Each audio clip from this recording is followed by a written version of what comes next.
Anti-Trump protesters gathered outside NATO summit, hit by unwelcome surprise.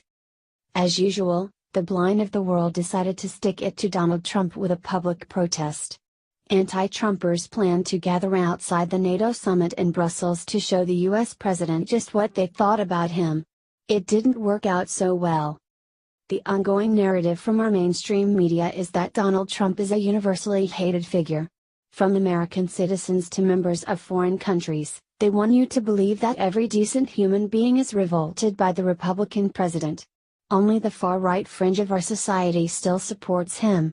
He's a racist, xenophobic, Islamophobic hate-monger, according to the fake news outlets.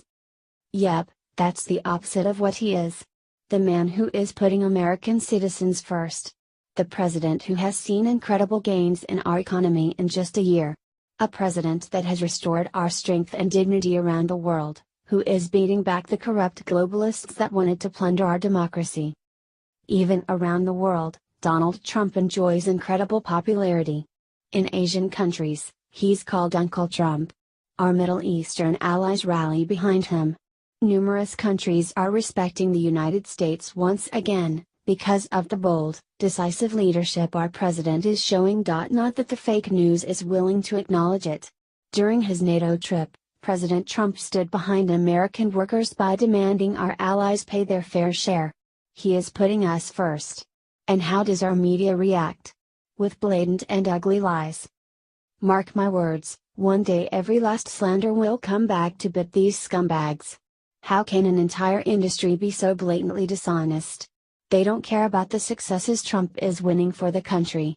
They don't even care how much damage they can potentially cause to our country with such reckless slander. Thankfully, fewer and fewer people are even watching CNN, these days. The media would have you believe that even in Europe they hate Trump. Sure, some jackass mayor in London has his Trump baby balloon. But the fact is, Europeans of all stripes have great respect and admiration for our American president. When it came time for the obligatory protest outside of the NATO summit, it wasn't as impressive as these crooks hoped. Right, it was the lockdown that prevented people from showing up.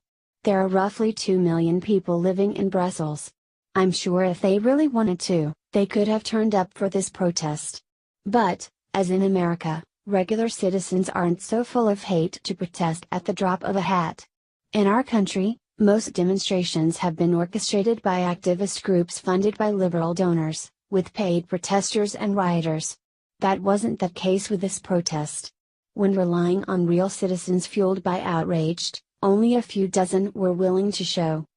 While demonstrations are common in Europe, the fact remains there are not nearly as many anti-Trumpers as the left hopes. Around the world, people are optimistic about the impact President Trump will have. His leadership is inspiring other figures to take the stage in other countries. Citizens frustrated by their socialist governments are demanding change. All the